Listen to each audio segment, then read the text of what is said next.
ጤና ይስጥልን ተመልካቾቻችን እንዴት ናችሁ? የገቢዎች ሚኒስቴር ዩቲዩብ ቻናል ነው እየተከታተላችሁ የምትገኙት።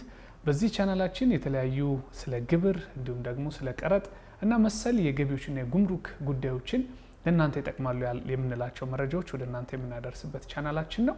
ከዚህም በተጨማሪ ሶሻል ሚዲያ አማራጮቻችን የቴሌግራም፣ የፌስቡክ እና የቲክቶክ አካውንቶቻችንም በመረጃ ሞልተን ወደ እናንተ ለማድረስ ሁልጊዜም እንሰራለን።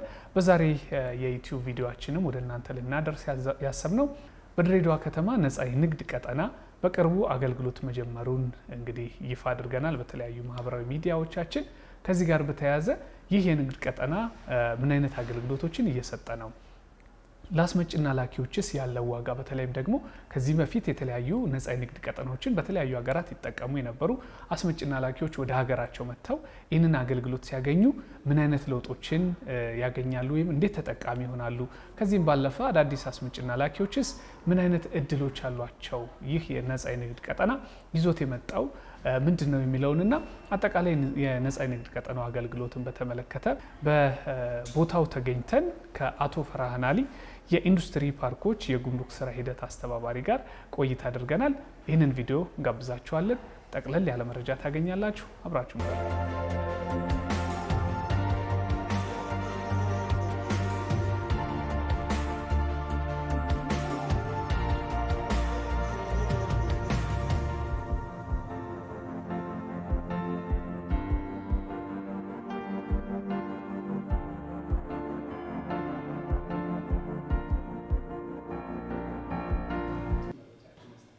እንግዲህ ነፃ ንግድ ቀጠና ሲባል የልዩ ኢኮኖሚ ዞን አንድ አካል ነው።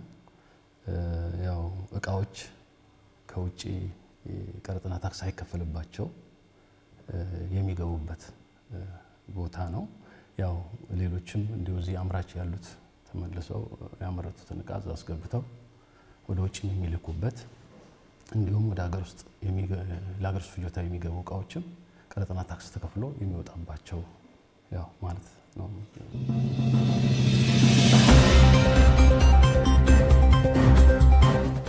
ያው አገልግሎት መስጠት ከጀመርን በ2017 አምስተኛ ወር አካባቢ ነው አገልግሎት መስጠት የጀመርነው የመጀመሪያውን አገልግሎት። ከዛ በኋላ እንግዲህ ያው ስንጀምር ቀላል የማይባሉ ደንበኞች ወደ ስራ ገብተዋል። ኦልሞስት ወደ ነፃ ንግድ ቀጠናው ወደ 40 አካባቢ የሚሆኑ ቦታ ወስደዋል። ከልዩ ኢኮኖሚ ዞኑ ተረክበው ወደ 12ቱ ፋንክሽናል ያው በጥሩ ሁኔታ እንቅስቃሴ እያደረጉ ሰፊ የሚባል እቃ ማስገብተዋል ወደ ሀገር ውስጥ። ከዚህም ያው የሚወጡ እቃዎች ላይ እኛም ተገቢ የጉምሩክ ስነ ስርዓት ያው አስፈላጊውን አገልግሎት በመስጠት ቅዳሜ፣ እሁድ፣ በዓል ቀናትን ጨምሮ እንዳስፈላጊነቱ ይሄ ስራ እንግዲህ ሲጀመር ለሀገራችን የመጀመሪያ ነው። ሰራተኛው በዛ ልክ አገልግሎት ያው መስጠት አለብን። ይሄ እንደ መጀመሪያ ስራ እንደመሆኑ መጠን በተቻለ አቅም አገልግሎት በሚፈልጉበት ሰዓት በቅርበት እየደገፍን እየተደጋገፍን ስራዎችን ስናከናውን ነበር። ያው ይሄ ማለት ሰራተኛውም ቢያንስ ነፃ ንግድ ቀጠና እንደ ኢትዮጵያ የመጀመሪያችን ነው። ለሀገርም ለተቋሙም ለሰራተኛው ያው ይሄንን በመናበብ ጥሩ የሚባል አገልግሎት እየሰጠን ነበር። ይሄም ምን በሚል እንግዲህ ሰራተኛው ተረድቶ ነው ቀጥታ ወደዚህ የሚገባው እቃ ቢያንስ ቀረጥና ታክስ አለመክፈሉ ብቻ ሳይሆን የሚመጣውም እቃ ይከፈልበት የነበረው የተለያዩ ወደብ ወጪ ጀምረ አላስፈላጊ ወጪዎች ሲያስቀር ለሕዝባችንም ለሀገራችንም የራሱ የሆነ ዋጋ ይቀንሳል የሚልም እሳቤ ተይዞ ከዛም ባሻገር አሉ የሚባሉ ጀማሪ ነጋዴዎች ወደ ውጪ ዓለም ሄደው ማያውቁ ተንቀሳቅሰው ነግደው መለወጥ የሚፈልጉ ዜጎችም ይህን እድል ይጠቀሙበታል። ምክንያቱም በአቅራቢያው ጅቡቲ ኦር ደግሞ ቻይና ኦር ሌላ ሀገር እንደማለት ነው። ይሄ የነፃ ንግድ ቀጠናው ከዚህ እቃ የሚፈልጉትን ያህል መጠን ገዝተው ቀረጥና ታክስ ከፍለው ወደሚፈልጉበት ሀገር ውስጥ ወስደው የሚሸጡበትና ተመለሰው ደግሞ የተመላለሱ የሚሰሩበት ነው። ስለዚህ ይሄ እድል ያው ቀላል የሚባል አይደለም።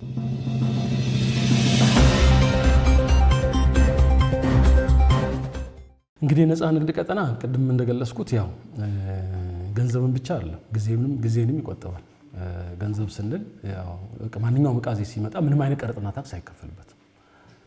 ወደ ነፃ ንግድ ቀጠና የሚገባ ዕቃ ምናልባት የዌቢል እና አይኤምኤት ቀለል ያለ ዲክሌራሲዮን ነው የሚሞላው። ከዛ ጋራንቲ ብቻ ነው የሚጠበቅበት። ከዚህ ውጪ በጣም ፈጣን አገልግሎት ተሰጥቶት ወዲያው ዕቃውን ከውጪ አምጥቶ እዚህ አስቀምጦ በፈለገበት ሰዓት ሊሚት የተደረገ ጊዜም የለም አውጥቶ መሸጥም ይችላል። ለሌላ አካልም እንደዛው መሸጥ ይችላል። እና ይሄን አላስፈላጊ ገንዘቡ ቀረጥና ታክስ ቅድሚያ የሚከፍለውን ነገር ያስቀርለታል። ቢያንስ የመጀመሪያው በዋናነት ቅድም እንደገለጽኩት አላስፈላጊ ወደብ ክፍያዎች አሉ። ወደብ ላይ ስጭን ስታወርድ ስታስቀምጥ የሚከፈሉ ክራዮች እነዛም በሃርድ ከረንሲ እንደ ሀገር ሃርድ ከረንሲም ያልሆነ ቦታ ላይ እንዳይወጣ ያን ሚኒማይዝ ማድረግ እንችላለን። ሌላኛው ቀጥታ ዕቃው እንደተጫነ ነው እዚህ መጥቶ የሚገባው። ይሄም አንዱ ጠቀሜታ ነው እና ያው ቀላል የሚባል ጠቀሜታ የለውም። በዛው ልክ በሌላ አካባቢ ላይ በጃኑን ቀደም ሲል የነበረው በጅቡቲ ሲወርድና ሲጠቀሙ የነፃ ንግድ ቀጠና ሲጠቀሙ የነበሩ ደንበኞችም አሉ።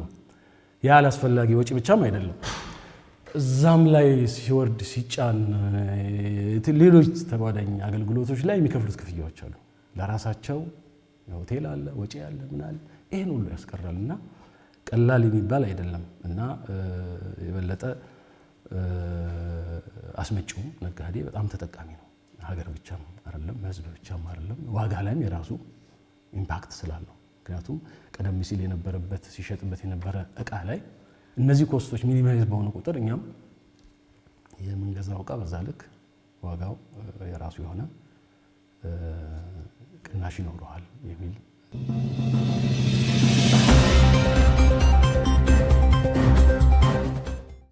ይሄ ፓይለት ቴስት ነው። ያው የመጀመሪያው ቅድም እንዳልኩት ለሀገራችንም ለተቋማችንም ለሰራተኛው ለደንበኛው ለሌላውም አምራቾችም ያው ነፃ ንግድ ቀጠናው ተጠቃሚ ስለሆኑ ለሁላችንም አዲስ ነው።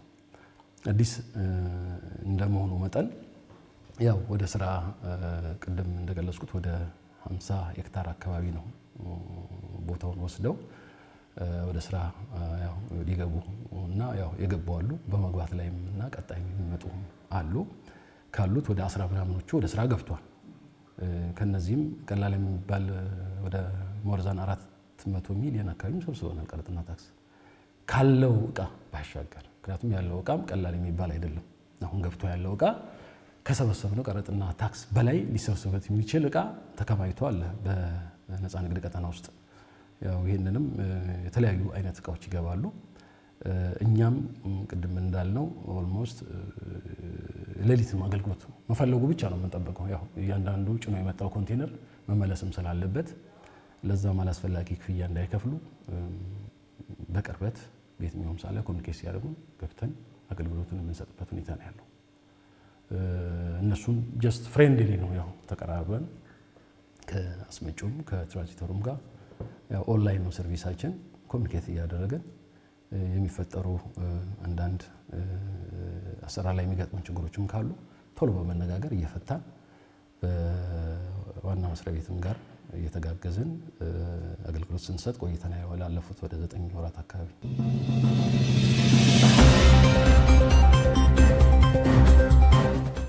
ያው ሲገቡ እንግዲህ መጀመሪያ እኛ በፈቀድነው አግባብ ነው የሚገቡት። በሁለት መንገድ ነው፣ በዩኒ ሞዳል እና በመልቲ ሞዳል ነው። ያው በመልቲ ሞዳል በኢትዮጵያ ሺፒንግ ጋር በሚደረገው አግሪመንት መሰረት ነው እቃው እዚህ ሲደርስ ኢንፎርም ተደርጎ ደንበኛው ወደሚቀጥለው አገልግሎት የሚገባው። በዩኒ ሞዳል ደግሞ እኛውን እነዚህም ፈቃዱ የምንሰጣቸው ደንበኛው አስፈላጊውን ያው ሰነዶች አሟልቶ ጥያቄውን ያቀርባል። ያው ቀለል ያለ ዲክሬሽን አሞራድ ስርዓት ነው። የራሱ የሆነ አሰራር አለ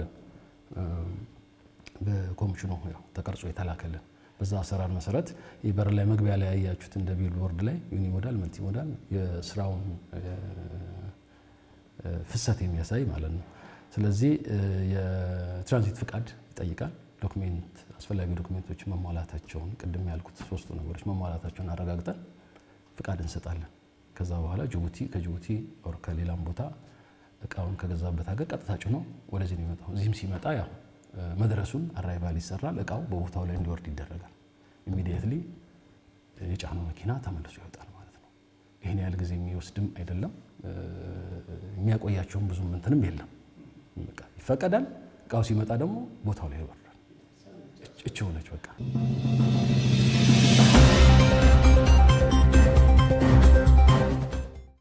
ወደ ሀገር ውስጥ ለሚገቡ እቃዎች በዚህ መልክ የነፃ ንግድ ቀጠናን አመቻችቶ መንግስት ሲያቀርብ አብዛኛው ነጋዴዎች ቀደም ብሎ የሆነ በአለመረዳት ምክንያት ይመስለኛል እንጂ አሁን ቅርብ ጊዜን ካወቁ በኋላ ከሚመለከተው አካል ያው በፍጥነት ነው ቦታውን እየወሰዱ ወደ ስራ እየገቡ ያሉት። ስለዚህ ይሄ ቀላል የሚባል አይደለም። ሰው በአሁኑ ሰዓት ምንም አይነት ነገር ሳይከፍል ቀረጥና ታክስ እቃውን አምጥቶ ቀስ ብሎ ገበያ አፈላልጎ መሸጥ ማለት ትልቅ እድል ነው። ምንም የሚከፍለው ነገር የለም። ያው ቀደም ብሎ መሬቱን ከሚመለከተው አካል ጋር ያው አስፈቅዶ በኢንቨስትመንት መውሰድ ነው የሚጠበቅበት። ከዛ በኋላ ግን ያለው ምንም የሚከፍለው ነገር የለም። ገበያ አፈላልጎ ሲፈልግ በሚችለው ገዢው በሚችለው አቅም ልክ እየቆነጠረ የሚሸጥበት ወር ደግሞ ሌላም የሚያደርግበት ነው። ከዛም ባለፈ የጥሬ ዕቃም የሚያስመጡ በጣም ትልቅ ድርጅቶች አሉ። እነዛም ለዚሁ ኢንዱስትሪ ፓርክም አካል አምራች ለሆኑ በማቅረብ ግብአት እንዲሁም ሀገር ውስጥ ኢትዮጵያ ውስጥ በተለያዩ አካባቢ ላሉ የሮ ማቴሪያል በማቅረብ ቀላል ድርሻ ለሚጫወቱትና ቶሎ በማቅረብ በሌላም ስለዚህ አላስፈላጊ የነበረውን እንግዲህ ብዙ ነገርም እንደሚያስቀር ከነጋዴ በላይ ያው ከኛ በላይ ነጋዴዎች ያውቁታል። ስለዚህ በጣም የተሻለና ጥሩ አገልግሎት እየሰጠን እኛም እንገኛለን። በምንችለው አቅም እንደግፋቸዋለን። እናንተም ሞር የተሻለ ተጠቃሚ ትሆናላችሁና ያው ደንበኞች በደንብ ተረድተው እዚህ መጥተው ከሚመለከተው አካል ቦታ ወስደው ቢሰሩ የሚል መልእክት ነው ያለኝ።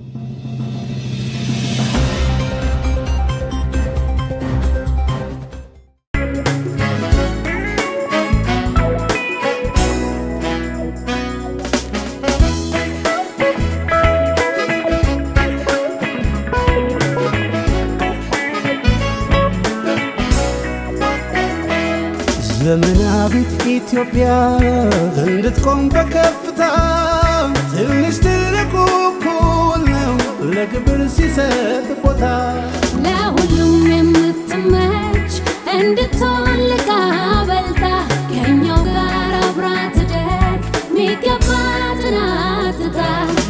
ግብር የሀገር ክብር፣ ግብር ለዜጎች ክብር፣ ግብር የሀገር ክብር፣ ግብር